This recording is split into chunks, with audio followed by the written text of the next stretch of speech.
why is branch prediction important? So let's talk a little bit about motivation. Then we're going to move on and start talking about branch prediction and the two things we need to predict when we're predicting branches. And the top thing that jumps to mind is the branch taken or not, the outcome of the branch. But that's only half of the story. And today we're also going to talk about figuring out where you actually go when you take a branch. And when I say branch, we're going to loosely put all forms of control flow into this. So it's not just a branch, it's a branch, a jump. You might even think about trying to put something like a interrupt, because that changes your control flow of your program, but most people try not to predict their interrupts. It's hypothetically possible. But let's start off by talking about why branch prediction and what is the big motivation for branch prediction. So as I said, longer pipelines and more complex pipelines require us to have relatively good accuracy trying to figure out when we take a branch or when we don't take a branch. So here we have our in order fetch, out of order issue, out of order execute, in order commit pipeline. And a couple things you should note here is, we added this extra stage out here. We added this issue stage. But we also added this issue queue or instruction buffer here, or issue window, depending on what book you read, in the front here.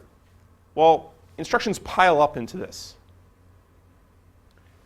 And if you don't actually figure out if the branch is taken or not, let's say until somewhere here in the execute stage, then you're going to have more basically instructions you need to kill when you take a branch mispredict. So when you start to go to these out-of-order processors, when you sort of have this seemingly short pipeline, seemingly easy pipeline, more instructions can get sort of queued up into some of these structures, especially if you have a queue. So this effectively lengthens the front of your pipeline and makes it such that if you mispredict or you fetch the wrong instructions relatively often, you're just going to be out in the weeds. You're going to be killing lots of instructions and having done a lot of extra work that you didn't really want to do.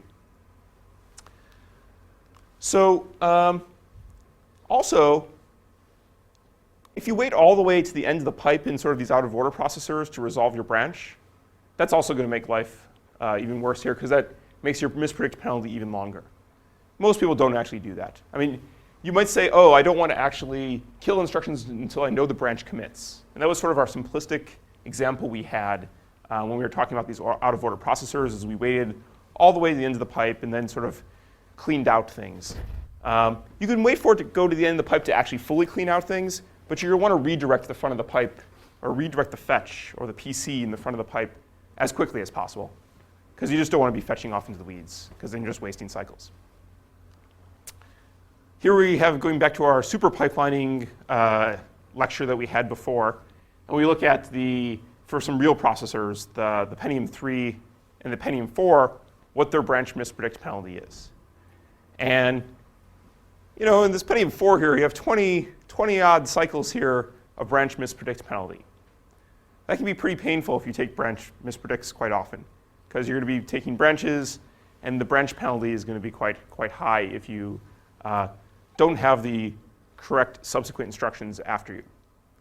Now, we talked about some techniques. You can just stall and wait, so you don't actually predict the branch. But then, if you have to wait for every branch to get to, let's say, the 20th stage of the pipe before you go and fetch the subsequent instruction, that's pretty painful.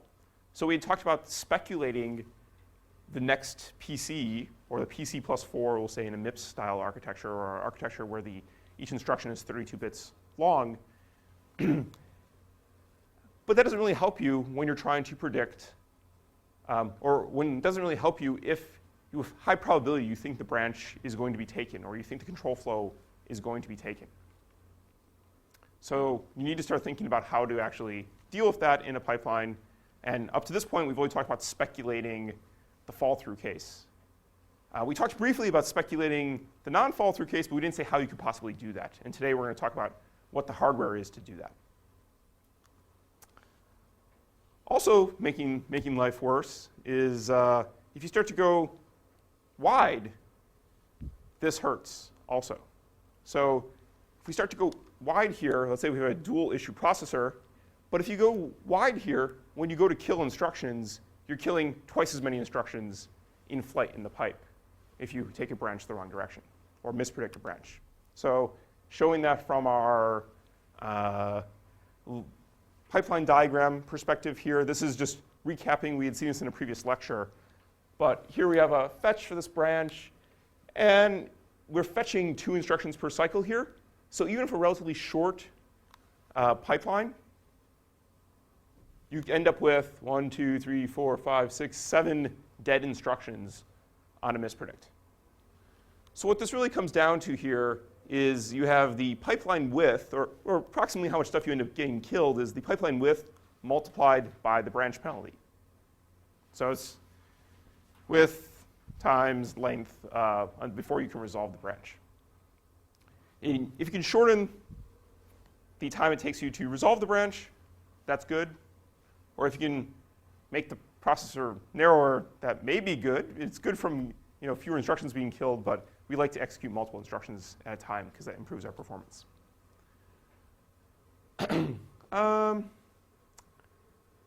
So this is really the motivation for thinking about trying to put something useful in this time here, and also trying to reduce the probability that we start fetching incorrect instructions at all.